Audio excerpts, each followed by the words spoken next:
Hello guys. हम लोग पिछली वीडियो में काफ़ी चीज़ें कवर कर रखे थे अपने सौरमंडल की। तो इस वीडियो में हम लोग देखेंगे ग्रहों के बारे में। तो हमारा जो पहला ग्रह है हमने देखा था बुध ग्रह है। यहाँ पर हमने देखा था कि जो हमारा ग्रहों का क्रम था कौन सा था। हमने देखा था कि पहले हमारा मरकरी था, फिर वीनस था, फिर अर्थ था, फिर मार्स था। मतलब बुध, शुक्र, पृथ्वी, मंगल ऐसे ग्रहों का क्रम था सूर्य से दूरी बढ़ते हुए क्रम में। इसी क्रम में हम देख रहे हैं पहले बुध ग्रह को यानी मरकरी को। ये सूर्य का सबसे निकटतम ग्रह तथा सौरमंडल का सबसे छोटा ग्रह है। यहाँ पर आप देख पा रहे होंगे सौरमंडल का सबसे छोटा ग्रह है और सूर्य से सबसे निकटतम ग्रह है। इसका कोई उपग्रह नहीं, यानी इसका कोई भी उपग्रह नहीं है। जैसे पृथ्वी के पास चंद्रमा है, इसी प्रकार से इसके पास कोई भी उपग्रह नहीं है। ये सूर्य की पश्चिम से पूर्व की दिशा में परिक्रमा करता है। जिस प्रकार से पृथ्वी करती है पश्चिम से पूर्व, उसी प्रकार से यह ग्रह भी सूर्य की परिक्रमा पश्चिम से पूर्व करता है। ये 88 दिनों में सूर्य की परिक्रमा पूरी कर लेता है। यानी ये क्या करता है, जब राउंड यानी सूर्य के चारों तरफ चक्कर लगाता है तो 88 दिनों में लगा लेता है। ठीक है। बुध पर वायुमंडल का अभाव है, इसलिए वहाँ पर कोई भी जीवन संभव नहीं है। जिस कारण यहाँ के दिन और रातें क्या होती हैं, अधिक गर्म होती हैं। सीधी सी बात है, जब हीट आएगी दिन में हीट आएगी और रात में वापस चली जाएगी, तो सीधी सी बात है इसका एक जो सूर्य की तरफ अक्ष होगा वो क्या होगा, वो अधिक गर्म होगा, और जो सूर्य के विपरीत होगा वो अधिक ठंडा होगा। इसमें तापांतर सभी ग्रहों सबसे अधिक देखने को मिलता है। तापांतर सबसे अधिक इसलिए देखने को मिलता है क्योंकि जो हिस्सा सूर्य के सापेक्ष होगा यानी सामने होगा वो गर्म होगा, और जो सूर्य के विपरीत होगा वो सबसे ज़्यादा ठंडा होगा। लेकिन यदि सर्वाधिक तापमान की बात की जाए, देखिए यहाँ पर लाइनों में थोड़ा डिफ्रेंसिएशन है, आप ध्यान समझिएगा। इसका तापांतर सभी ग्रहों से अधिक है, यानी लगभग 560 सेंटीग्रेड का ताप में अंतर देखने को मिलता है बुध के आगे और मतलब बुध के पूर्व और पश्चिम में। लेकिन सर्वाधिक तापमान की अगर बात की जाए तो शुक्र का तापमान क्या है, सबसे अधिक है। क्यों? क्योंकि शुक्र में CO2 की उपस्थिति है। जो दूसरा ग्रह है हमारा वीनस यानी शुक्र, इसमें सर्वाधिक तापमान मिलता है और तापांतर वो आपका मिलता है मरकरी में यानी बुध में। तो लाइनों में बहुत डिफरेंट है, बहुत इंपॉर्टेंट लाइनें हैं, ये याद रखिएगा। बुध एक दिन बुध का एक दिन पृथ्वी के 90 दिन के बराबर होता है। ठीक है, तो ये लाइन थोड़ी इतनी खास नहीं, लेकिन ये इसके पहले जो हमने पढ़ी आपकी कि बुध तापांतर सबसे अधिक है, जबकि तापमान की अगर बात की जाए तो सर्वाधिक तापमान शुक्र का है। ठीक है, क्योंकि वहाँ पर CO2 की उपस्थिति, और CO2 क्या क्या काम करती है, ग्रीन हाउस गैस इफेक्ट का काम करती है, इसलिए वहाँ पर ताप सबसे अधिक देखने को मिलता है। इसके बाद हम आते हैं बुध के सबसे पास गुजरने वाला कृत्रिम उपग्रह था मैरिनर 10, नासा का था ये, जिसके द्वारा लिए गए चित्रों से पता चलता है कि इसकी सतह पर कई पर्वत, क्रेटर और मैदान उपस्थित हैं।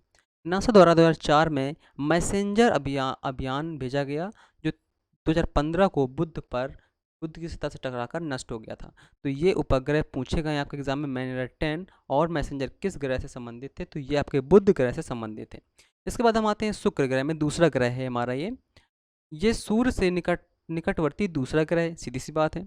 ये सूर्य की परिक्रमा 225 दिनों में पूरी करता है, यानी अगर ये सूर्य है तो सूर्य के चारों तरफ क्या करता है, 225 दिनों में परिक्रमा पूरी करता है। इसका भी कोई उपग्रह नहीं है, बुध और शुक्र का कोई भी उपग्रह नहीं है, याद रखिएगा। यह ग्रहों की सामान्य दिशा के विपरीत, यानी सब ग्रह पश्चिम से पूर्व की तरफ घूमते हैं, तो ये पूर्व से पश्चिम की तरफ घूमता है ग्रह। ठीक है, तो ध्यान रखिएगा, ये पूछ सकता है कि किस ग्रह का परिक्रमण काल विपरीत दिशा में है। ये पृथ्वी के सर्वाधिक नज़दीक ग्रह, देखिए अगर पूछ ले आपसे पृथ्वी के सबसे नज़दीक कौन सा है, बुध है या शुक्र है या मंगल है या बृहस्पति है, तो पृथ्वी के सबसे नज़दीक शुक्र तारा है, जिसे हम पृथ्वी की बहन, पृथ्वी की भगनी भी बोलते हैं। जो सूर्य व चंद्रमा के बाद सबसे चमकीला दिखाई पड़ता है, यानी पृथ्वी पर अगर हम देखें तो सबसे चमकीला सूर्य दिखाई पड़ता है, उसके बाद चंद्रमा, उसके बाद शुक्र ग्रह जो है सबसे चमकीला दिखाई पड़ता है। इसे सांझ का तारा या भोर का तारा भी बोलते हैं। बुध पर सूर्योदय पश्चिम दिशा में एवं सूर्यास्त पूर्व दिशा में होता है। क्यों होता है? क्योंकि ये क्या है, उल्टा घूमता है ना।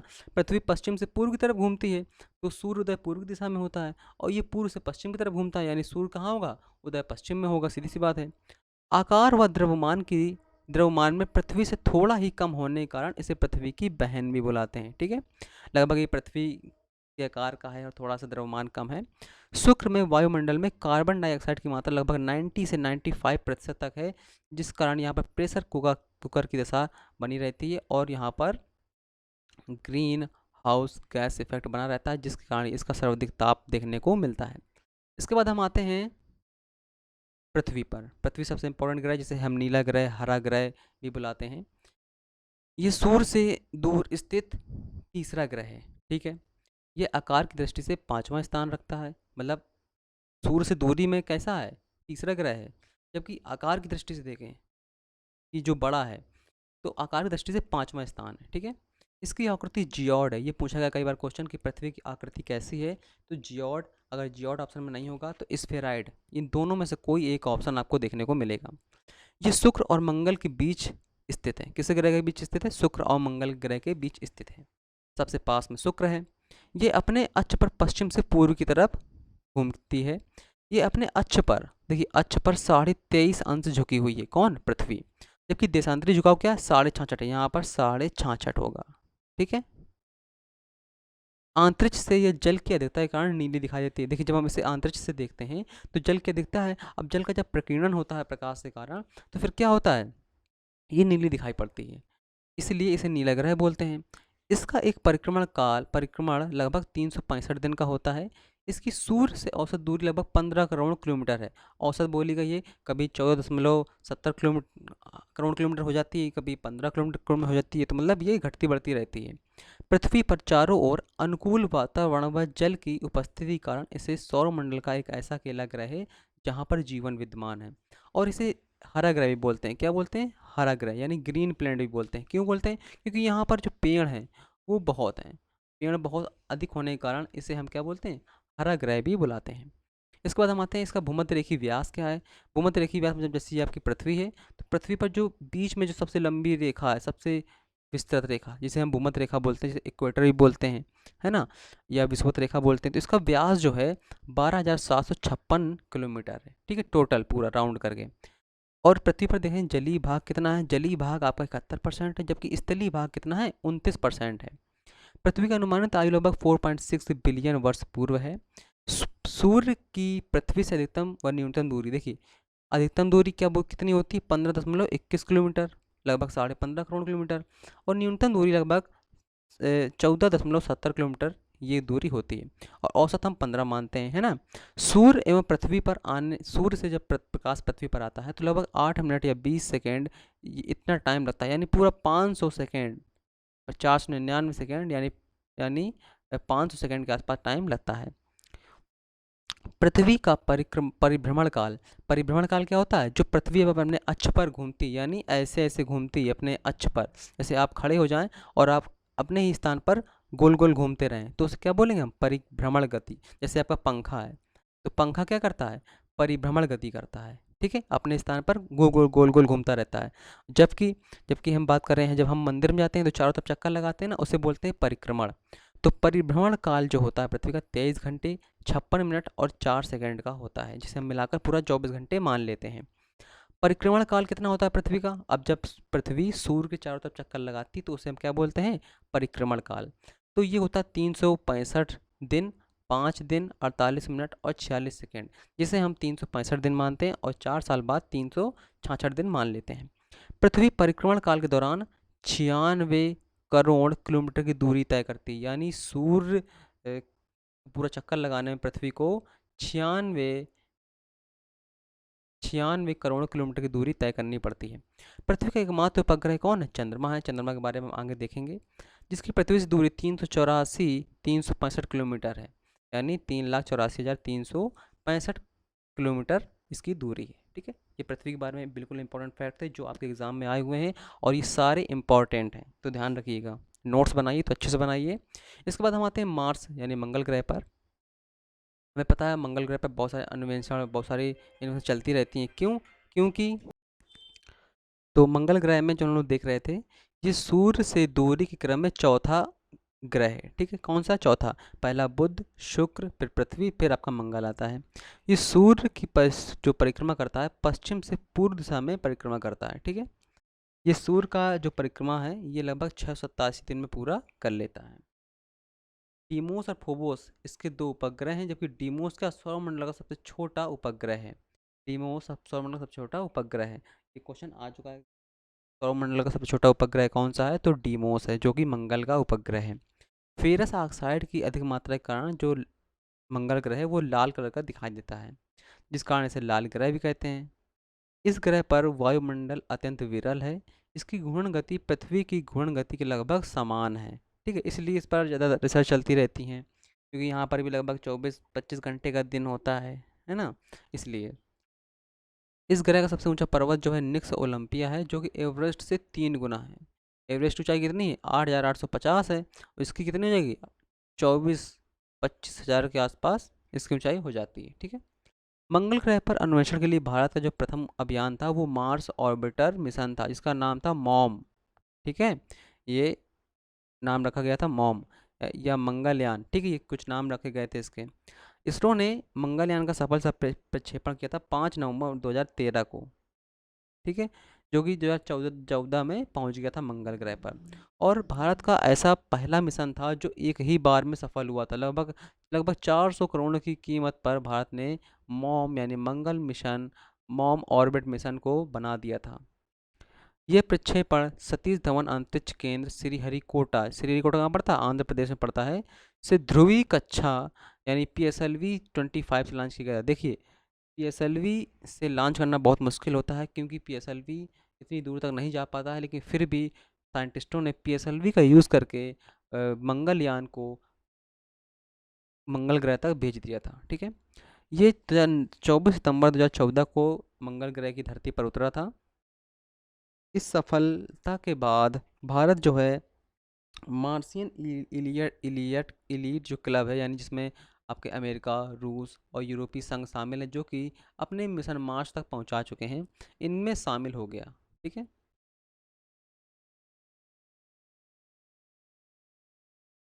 इसके बाद हम आते हैं बृहस्पति ग्रह में। तो बृहस्पति ग्रह जो है ये सौरमंडल का सबसे बड़ा ग्रह है। ये पूछा गया है सौरमंडल का सबसे बड़ा ग्रह कौन है, तो बृहस्पति है। ये सूर्य की पश्चिम से पूर्व की दिशा में परिक्रमा लगाता है, और सूर्य की परिक्रमा ये लगभग 11 वर्षों 11.9 यानी 12 वर्षों में पूर्णतः पूरी कर लेता है। जबकि घूर्णन इसका 9.8 लगभग 10 घंटे के बराबर है। 9.8 है, लगभग 10 घंटे के बराबर है, यानी अपनी अक्ष में ये 10 घंटे में घूम जाता है। जबकि पृथ्वी कितने घंटे में घूमती है? 24 घंटे में, और ये 10 घंटे में ही घूम जाता है। तो ये क्वेश्चन पूछा गया है सबसे तेज घूर्णन किस पिंड का है, तो बृहस्पति का है।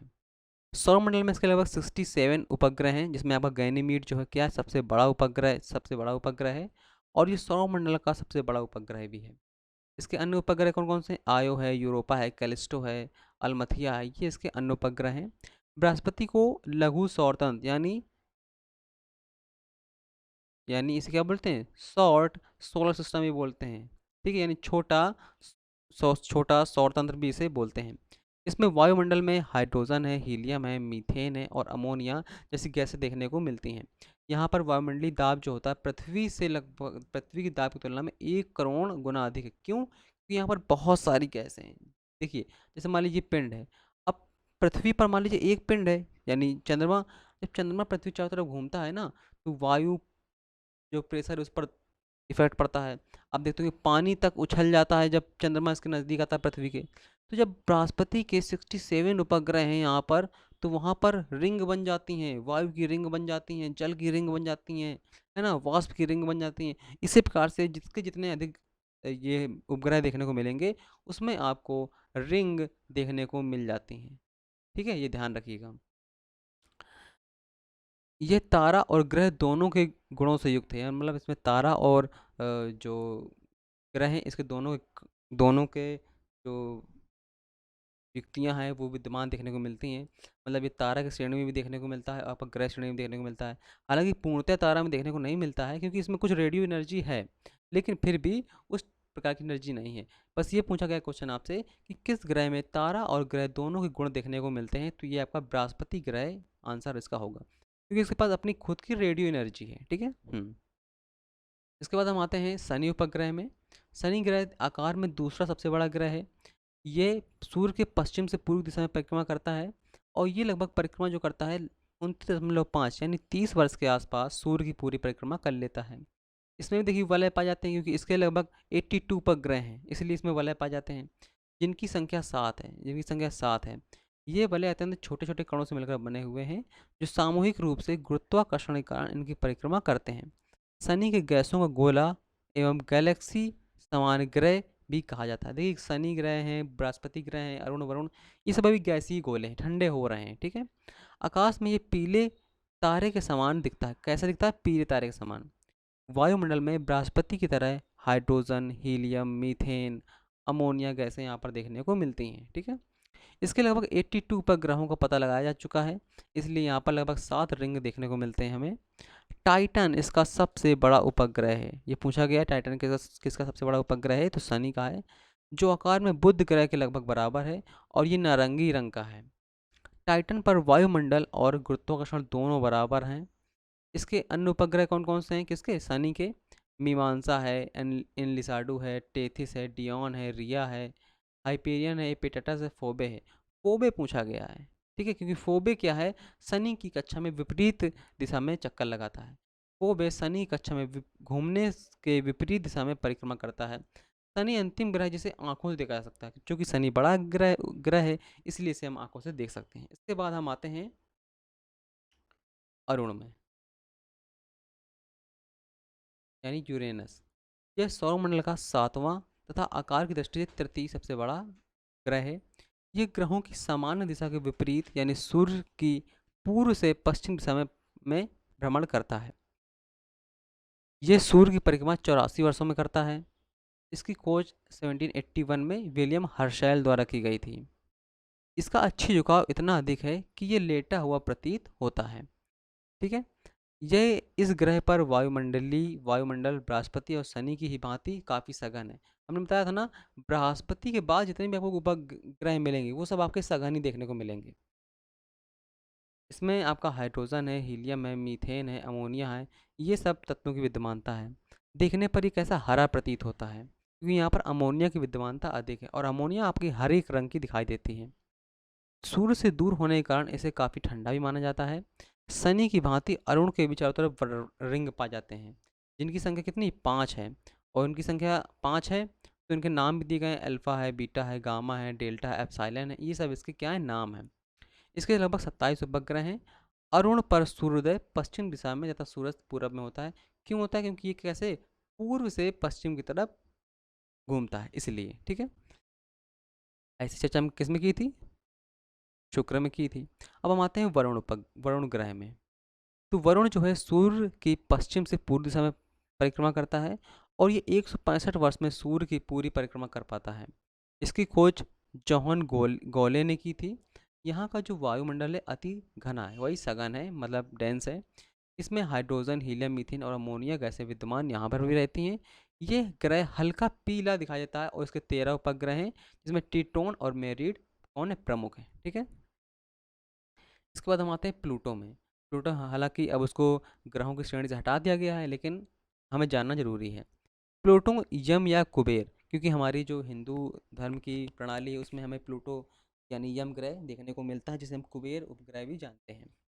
प्लूटो की जो खोज हुई थी 1930 में क्लाउड टॉम्बैग ने की थी और इसे सौरमंडल का 9वां यानी सबसे छोटा ग्रह माना गया था। 24 अगस्त 2006 में चेक गणराज्य, आपका यूरोप में पड़ता है चेक गणराज्य, चेक रिपब्लिक, प्राग में हुए इंटरनेशनल एस्ट्रोनॉमिकल यूनियन में सम्मेलन में वैज्ञानिकों ने इसे दर्जा इससे छीन लिया था। क्योंकि प्लूटो जैसे बहुत सारे ग्रहों की खोज हो गई थी, है ना, और ये क्या करता है? ये अन्य ग्रहों की कक्षा को भी काटता है, तो इसके कुछ रीज़न माने गए थे। सम्मेलन में 75 देशों के 2,500 वैज्ञानिकों ने ग्रहों की परिभाषा दी। उसके अनुसार ऐसा ठोस पिंड जो अपने गुरुत्व करने लायक विशाल हो, गोलाकार हो, सूर्य का चक्कर काटता हो, ग्रहों की दर्जी में आएगा। साथ ही इसकी कक्षा पड़ोसी ग्रह के रास्ते में नहीं आनी चाहिए। जबकि इसकी क्या होती है? इसकी कक्षा क्या होती है? पड़ोसी जो ग्रह है उसको कक्षा उकाड़ता है। प्लूटो के साथ समस्या यह हुई थी कि यह वरुण यानी नेपच्यून की कक्षा को ओवरलैप करती है और यही रीज़न था इसके ग्रहों की श्रेणी से हटने का कारण। ठीक है। इसके बाद हम आते हैं क्यूपर बेल्ट के बारे में। देखिए यहाँ पर क्यूपर बेल्ट इंपॉर्टेंट है, क्योंकि ये पूछी गई एग्जाम। क्यूपर बेल्ट सौरमंडल के बाहरी किनारों पर स्थित एक क्षेत्र है जिससे कि छोटी छोटी बर्फ की चट्टानें, ग्रहें, बौने ग्रह मौजूद हैं। क्यूपर बेल्ट की भविष्यवाणी उसकी खोज से पहले ही कर दी गई थी। प्लूटो के अलावा क्यूपर बेल्ट में 1000 से अधिक बौने ग्रह, बर्फ की बड़ी बड़ी चट्टानें खोजी गई हैं। देखिए यहाँ पर आप देख पा रहे होंगे चित्र में, देखिए थोड़ा ध्यान दीजिएगा। ये आपका सूर्य है, ठीक है। यहाँ पर आपका बुध होगा, यहाँ पर आपका शुक्र होगा, है ना। फिर आपका पृथ्वी, मंगल, बृहस्पति, शनि, अरुण, वरुण, यम, यहाँ पर आपका प्लूटो आता है। प्लूटो के फिर कई करोड़ किलोमीटर दूरी बाद फिर आपकी आती है आपकी हाइड्रोजन बोल, जिसे हम क्या बोलते हैं, क्यूपर बेल्ट के नाम से जानते हैं। प्लूटो के बाद आपकी आती है क्यूपर बेल्ट। यहाँ पर आपको क्यूपर बेल्ट देखने, यहाँ पर वही, यहाँ पर वह स्थान है जहाँ पर सूर्य का प्रकाश क्या आता है, पहुँच नहीं पाता है। और जब सूर्य का प्रकाश पहुँच नहीं पाता है तो यहाँ इसके बाद फिर हमें अंधेरा छाया हुआ देखने को मिलता है। यहाँ पर आप देख पा रहे होंगे इसके आगे भी बहुत दूरी तक अन्य ग्रह यानी अन्य जो सूर्य के तारे हैं उनका प्रकाश क्या आता है। और क्या होता है, यहाँ पर अन्य पिंडों के संचालित जीवन चक्र चलता है। तो यहाँ तक लगभग अपना सौरमंडल विद्यमान, इसके बाद फिर जो इसका प्रकाश होता है पहुँच ही नहीं पाता है, तो वहाँ पर चीज़ें नहीं चल पाती हैं। तो क्यूपर बेल्ट हमें, जब ग्रह खत्म होते हैं हमारे, वहाँ पर हमें क्यूपर बेल्ट देखने को मिलती है, ठीक है। इसके बाद फिर इंटरस्टेलर मोड चला जाता है। आपने देखा होगा कि जो एक अंतरिक्ष यान था, तो उसे क्या क्या क्या करा गया था, यम, जो यम ग्रह है उस पर रिसर्च करने के लिए भेजा गया था, ठीक है। लेकिन वो यम ग्रह पर रिसर्च करने के बाद फिर वो क्यूपर बेल्ट को पार कर गया और फिर वो इंटरस्टेलर मोडम में चला गया, ठीक है। वही मीडियम है जहाँ पर सूर्य का प्रकाश फिर नहीं पहुँच पाता है। अब जब इस मीडियम में चला गया तो उसे प्रकाश नहीं मिल पाएगा, तो जो सौर तंत्र चलने वाली बैटरियाँ हैं वो चल नहीं पाएंगी, है ना। इसके बारे में हम अभी आगे देखते हैं। वैज्ञानिकों का अनुमान है कि इस क्षेत्र में लगभग 100 किलोमीटर व्यास वाला आकार का करीब 1 लाख बौने ग्रह मौजूद होने के चांसेस हैं। पृथ्वी से बहुत अधिक दूरी पर है ये चीज़, इसलिए ये पता लगाना संभव नहीं कि यह बौने ग्रह चट्टानों के किस पदार्थ से बने हुए हैं। क्यूपर बेल्ट का क्षेत्र सभी धूमकेतुओं का स्रोत है। लगभग सभी प्रकार के धूमकेतु का निर्माण इसी क्षेत्र से हुआ है। सबसे प्रसिद्ध हेली यानी धूमकेतु जो है, जन्म भी क्यूपर बेल्ट से ही हुआ है। तो यानी कई सारे धूमकेतु हैं उनका उद्भव जो होता है क्यूपर बेल्ट से ही माना जाता है। सीरस है, सेरॉन है, इरियस है, को ग्रह मानने के विचार से भी अस्वीकृत कर दिया गया था। यानी ये जो ग्रह खोजे गए थे इनको हटा दिया गया था ग्रहों की श्रेणी से, ठीक है। ये बहुत सारे रीज़न हुए थे इनके, क्योंकि इसी का कारण यम भी हटाया गया था। नई परिभाषा के अनुसार पौने ग्रह का दर्जा दिया गया था इनको। इस प्रकार अब सौरमंडल में सिर्फ 8 ग्रह रह गए हैं, ठीक है। यम को हटाने के बाद 8 ग्रह रह गए हैं। इसके बाद हम देखते हैं नासा सौर प्रणाली के बाह्य सीमाओं पर अव्यवस्थित ड्वार्फ ग्रह यानी प्लूटो तथा इसके चंद्रमा एवं क्षुद्र बहुल क्षेत्र के ऊपर बेल्ट, हम जिसे नाम दिया गया है, का अध्ययन हेतु भेजा गया था। इसे न्यू होराइजन आपका प्रोजेक्ट था, मिशन था, यानी अंतरिक्ष यान था, जिसे जुलाई 2015 में प्लूटो के निकट पहुंचा था। ये 2015 में देखिए प्लूटो के निकट पहुंचा था। और ये प्लूटो और इसके 5 चंद्रमाओं यानी सेरान, हाइड्रा, निक्स, कार्बोरोस और स्ट्राइक का अन्वेषण करके आंकड़े और चित्र पर पृथ्वी पर संक्षेप करके क्यूपर बेल्ट को पार कर चुका है। यहाँ पर देख पा रहे होंगे ना, ये आपका नोट है, थोड़ा ध्यान रखिएगा, ये इंपॉर्टेंट है कि कौन सा उपग्रह है, यानी कौन सा कृत्रिम उपग्रह है जिसे प्लूटो का अध्ययन करने के बाद फिर वो ऊपर बेल्ट पार कर गया, तो न्यू होराइजन था, ठीक है। तो इस वीडियो में इतनी चीज़ें रखते हैं, इसके बाद हम मिलते हैं नेक्स्ट वीडियो में। हम इसी की आगे की चीज़ों कवर करेंगे, जैसे सुपर मून है, रेड मून है, और आपका ब्लू मून, ये सब क्या है, ये सब घटनाएं कैसे होती हैं, इन सबको हम आगे देखेंगे। तो मिलते हैं नेक्स्ट वीडियो, ठीक है। तो tata bye bye, okay, thank you.